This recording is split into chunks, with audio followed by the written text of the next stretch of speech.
Hi, I'm Sanjay BBP student here at BBP University doing the GDL, and if you are thinking of being a barrister specifically, if you're aiming for the bar, I've been doing a lot of research and I've got one really important mental shift that I'd like to share with you right now. Something that's really hit me quite hard and really shifted how I think about my approach to law, and I think it's quite a big shift, even though it's quite subtle, and it's this.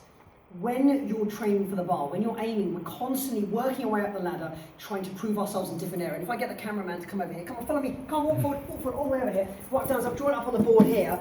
We're constantly trying, in terms of our mental shift, we're trying to aim at certain things. So the first thing is, when we're studying, we're trying to impress our classmates. We're trying to impress our teachers, and the reason we work doing that is so that basically we want to do well at exams. Why do we want to do well at exams? It's because basically we want to land our mini-pupillages, get our pro bono work, and these sort of come together, ultimately because we're aiming for the pupillage. You want to get your pupillage. And even down here, I didn't put it in, but scholarships, intercourse, all of that is because you're aiming for the golden cup, which is the pupillage. And the focus is on this, but this is what I want to encourage you to do. Forget that. I mean, I'm not saying forget it, but I want you to take it up a notch. Stop just thinking about the pupillage.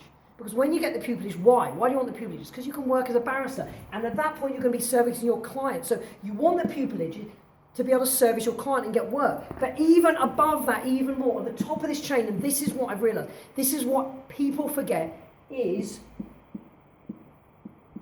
the judges.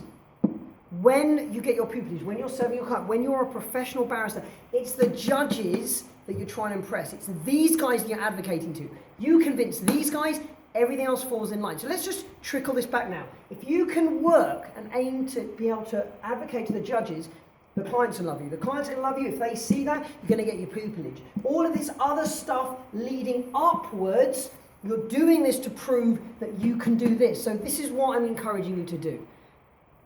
When you're thinking about getting your pupillage, and therefore you're doing your mini pupillages and your pro bono work together, and you're trying to do well in your exams so that it can all shift up this way, remember, the top of the chain, it's the judge that you care about. And thinking about everything you do in relation to being able to advocate for the judges will really shift how you approach this. It'll change how you approach your exams. It'll change how you sit in class and what you listen to and what you take on board. It'll absolutely change how you're applying for these mini pupillages and pupillages, and how you prove yourself in that environment while you're working here.